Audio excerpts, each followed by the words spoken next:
Alright, so damn, I haven't said alright so in a long time, but yeah, people, the M3 is getting towed to the shop. We're taking the supercharger off. I have a whole bunch of people who want it, so this is hopefully going to be a quicker process.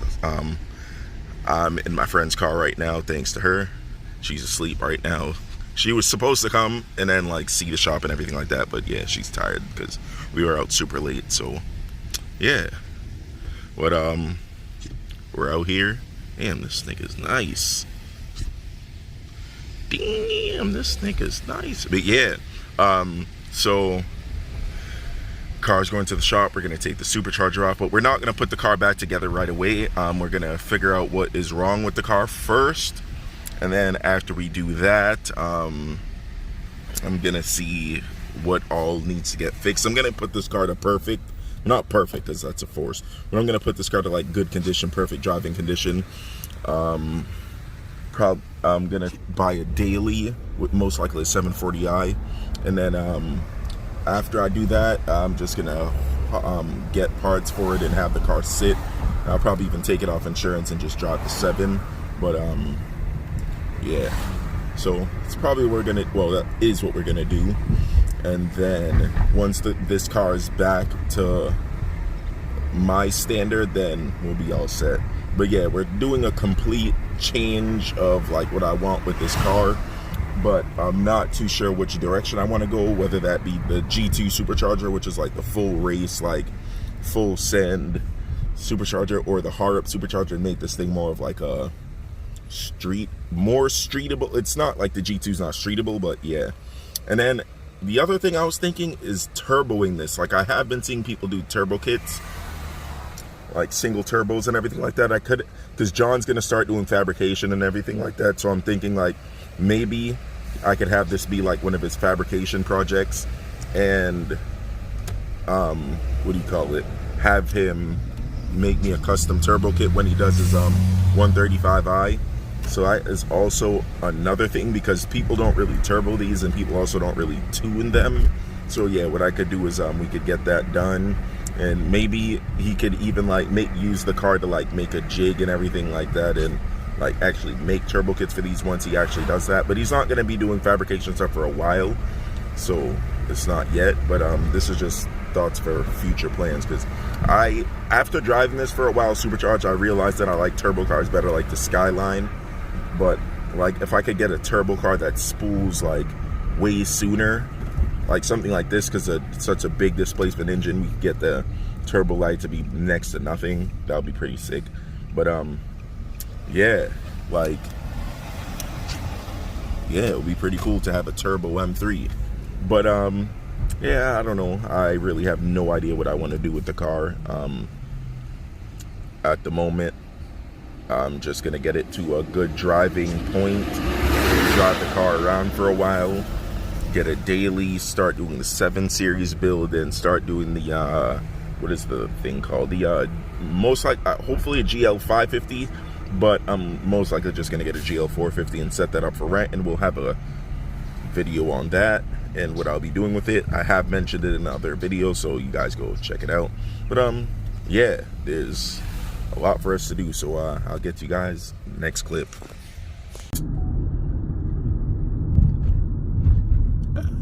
Hey, I brought it with me, I don't even know.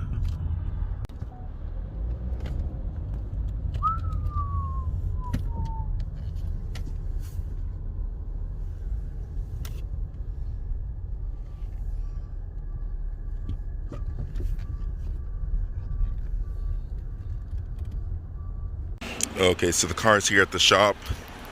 Let me see. Oh yeah, I got stock intake box, which I may upgrade. Oil for an oil change, which we will get done. And some coolant, which we will be using to cool the car. But yeah, so I'm gonna decide everything that I'm gonna do with the car, and then call it a day. Oh, we lost it, I forgot. All right, let me go for that. But yeah, we're gonna decide everything we're gonna do with the car for now until it's gonna go back to boosted. I'll probably get a couple little upgrades so the car's not like super sluggish. But yeah, catch you guys in the next clip.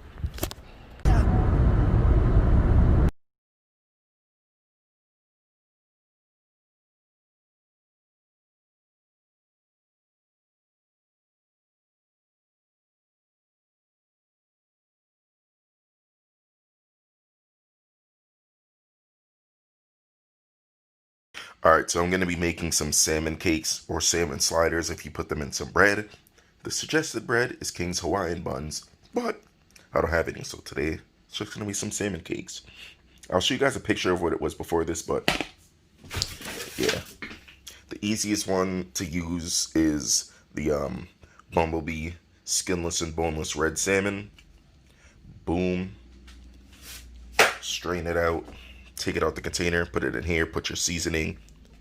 Wow. And then I'll show you guys what's next. So I'm making garlic parm salmon sliders or salmon cakes, whatever you want to call it. So this is some garlic butter. Boom. Warm it up.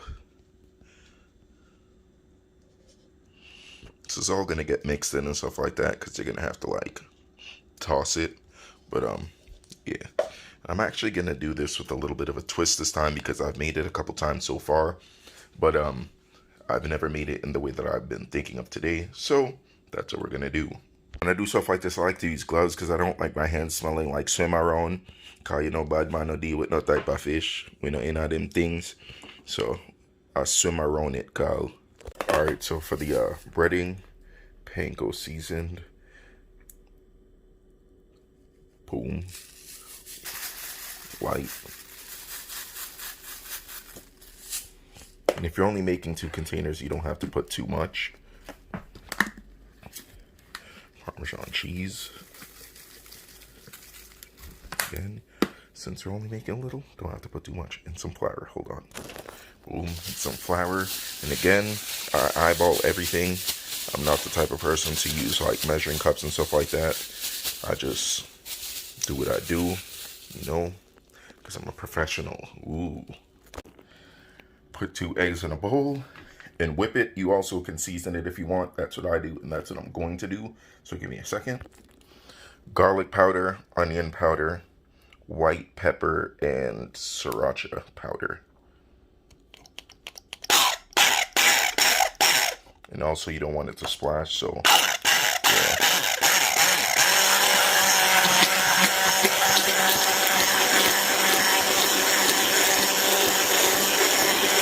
Alright, so right before you toss it,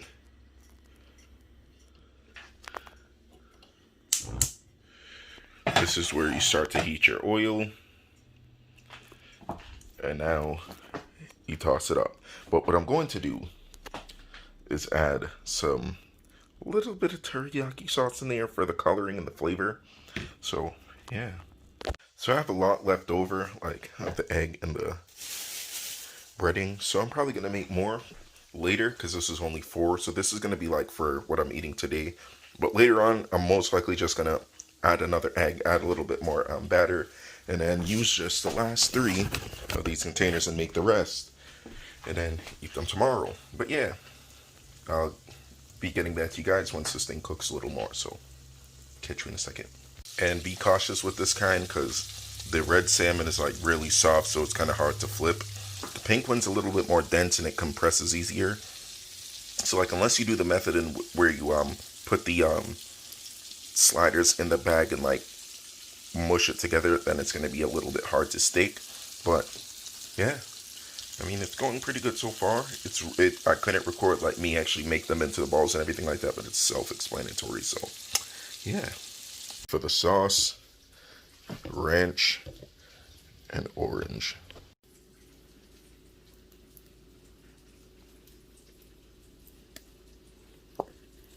So the majority of it is ranch, and then you just add a little bit of orange for the flavor, and all set.